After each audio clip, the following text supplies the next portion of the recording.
de partout où vous me suivez. Je suis le pasteur Caleb Mbanga, responsable de l'église La Montagne de Dieu à Kinshasa. Alors, je voudrais que nous puissions passer quelques temps importants pour suivre la parole de Dieu. Je voudrais parler d'un point capital, les bases de la foi. Les bases de la foi. Donc, cela concerne le peuple que Dieu a choisi. Alors, je vais m'atteler sur les passages de Deutéronome 12, versets 2 à 3. Et quand vous lisez les textes, vous trouvez que Dieu est en train de recommander son peuple et quand il va entrer dans les pays de Canaan, de détruire tous les hauts lieux, les mauvais endroits où ces gens-là adoraient leurs dieux, qu'ils renversent les autels, les tables où ils célébraient leur culte, de briser les statues qui sont des travails de la sculpture, de brûler au feu les idoles, dont les images des divinités, les statues, les photos. Et vous voyez, il y a des gens qui portent les photos des gens, des pasteurs. Cela veut dire que pour nous qui sommes en Jésus-Christ, personne ne doit se laisser mener par les diables sous les bons auspices chrétiens. Donc vous êtes chrétien, mais en réalité, vous ne l'êtes pas par rapport à votre façon de vivre, par rapport à votre genre de vie en tant que chrétien. Chacun veut vivre heureux sur cette terre. Chacun se bat d'une manière ou d'une autre pour réussir. Alors que dans cette lutte, combien perdent la bonne direction, la voie de Dieu, étant brûlés d'impatience. Ils manifestent les mécontentements même vis-à-vis de Dieu. Étant donné peut-être qu'ils ont passé beaucoup de temps, de souffrance, ils sont restés dans la même situation difficile pendant longtemps.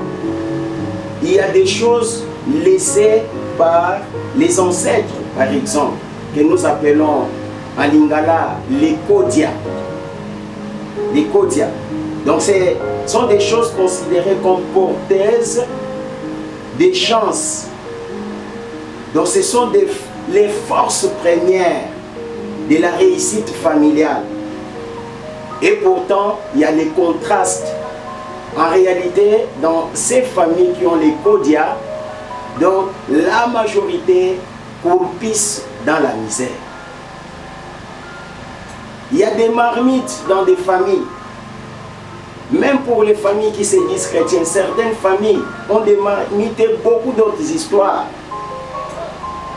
Ça veut dire que le travail que l'on fait ou les petits commerces n'est qu'une étiquette. C'est un trompe-l'œil. Alors qu'en réalité, on s'achète des parcelles, des voitures, les maisons en étage.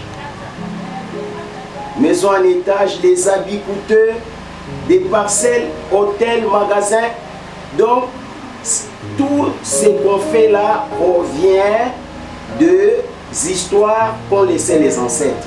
Il y a des gens très réussis matériellement. Et on croit par exemple que cet argent vient d'un travail légal, alors que l'argent provient des histoires floues. Des histoires floues. Et chez certains peuples, la prostitution est un legs social. Je connais une maman à côté de chez moi ici. qui s'est acheté une parcelle grâce à la prostitution. Elle est morte, ça fait autant d'années. Alors, qu'est-ce que moi j'ai pu constater pour ceux qui vivent dans cette parcelle? Ça fait des années. En tout cas, filles et garçons sont bloqués. Ils sont bloqués, endommagés dans les désordres, des bandits que nous appelons à Kinshasa Kuluna. Donc, une famille vraiment désorientée. C'est parce que qui sont en train de vivre dans une maison, dans une parcelle achetée grâce à la prostitution. Grâce à la prostitution.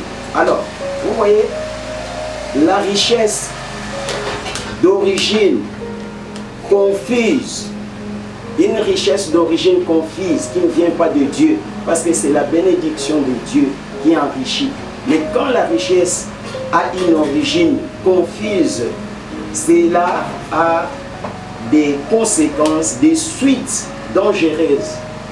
Des suites dangereuses où l'on verra dans la société ou dans la famille des gens qui vivent dans l'embarras, des gens qui ont un tableau de vie sombre, par exemple des débiles, des enfants qui sont incapables de faire l'école, mais qui ont des parents très riches, parce que leurs fortunes proviennent d'une origine diabolique.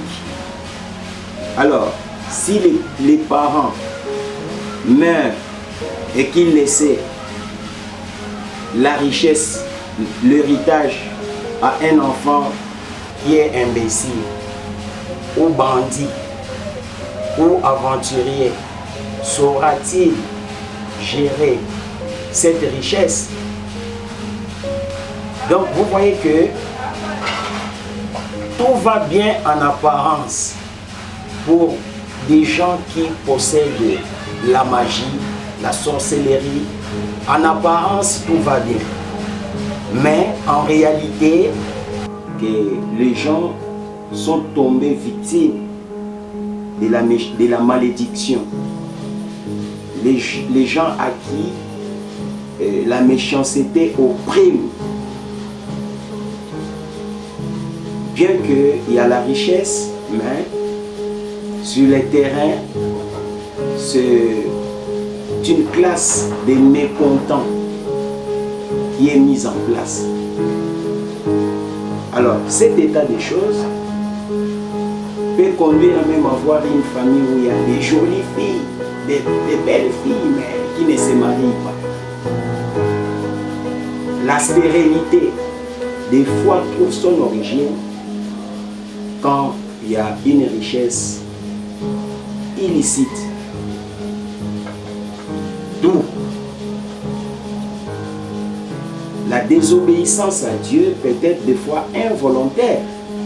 Cela concerne par exemple les chrétiens qui prient, qui vont à l'église, mais qui sont ignorants de l'état spirituel de leur famille. Ils ignorent que dans la famille, il y a des histoires là qui doivent les entraîner dans la richesse.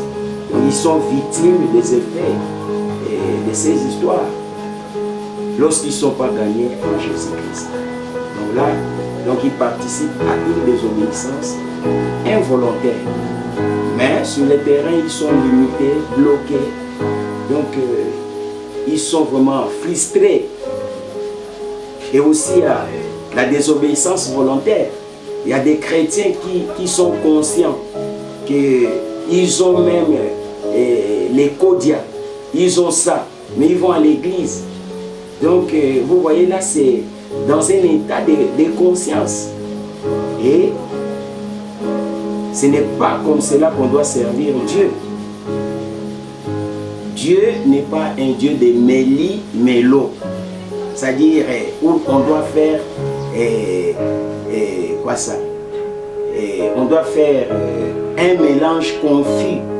Donc au même moment on sert Dieu, au même moment on tire les grands espoirs de la vie terrestre sur des choses qui sont en conflit éternel avec la sainteté de Dieu. Donc c'est ce qui se passe. C'est comme ça on voit beaucoup de gens malheureux. Donc on ne doit pas seulement s'en prendre aux politiciens. Des fois les politiciens payent les pots cassés, alors que il y a des gens qui sont ancrés dans des familles déjà maudites. En Jésus-Christ, les chrétiens sont la postérité d'Abraham. C'est-à-dire des gens qui ont droit aux bénédictions de Dieu. Parce que tous les détails que j'ai fait là, c'est pour confirmer Ésaïe 48, 22, qui dit qu'il n'y a pas la paix pour les méchants. Pas de paix pour les méchants. Mais en Jésus-Christ, les chrétiens peuvent sortir de n'importe quelle situation confuse. Parce que la délivrance, on ne peut pas s'en sortir d'une difficulté par sa propre force. Donc il faut croire en Jésus-Christ, c'est vraiment une nécessité pour se prévenir des histoires que nous ignorons. Et la Bible dit, si le Fils vous affranchit, vous serez réellement libre. Ça veut dire que Jésus-Christ tire les chrétiens de la captivité, de la servitude, et il les conduit à la réussite terrestre et céleste. La Bible ajoute pour dire qu'il n'y a pas de condamnation pour ceux qui sont en Jésus-Christ. Ça veut dire que Jésus est venu résoudre tout ce qui est difficile, tout ce qui est confus pour nous, de sorte que nous ne puissions pas en compatir. Alors, le message que je voudrais lancer à vous, mes frères, c'est celui d'éviter les méli-mélos. Surtout dans les coutumes africaines, il y a les méli-mélos. Au même moment où l'on sert Dieu, mais l'espoir de la survie ne réside pas auprès de Dieu, mais c'est chez les esprits des morts, chez les sorciers, chez les devins. Donc, cet état de choses veut dire que jusque-là, on ne sert pas Dieu. C'est comme ça, Dieu est en train de prévenir Israël avant de traverser le Jourdain, que dans le pays de Canaan, les choses ne vont pas se passer comme de l'autre côté du Jourdain. Là, ils faisaient le mélange confus dans leurs croyances. Dieu est esprit, il faut l'adorer en esprit et en vérité.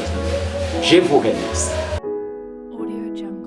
C'était le pasteur Caleb Mbanga. Pour vous qui voudriez bien me suivre dans ma page Facebook, Caleb Mbanga Ministry, et c'est là où j'ai l'habitude de faire des petites publications. Bye.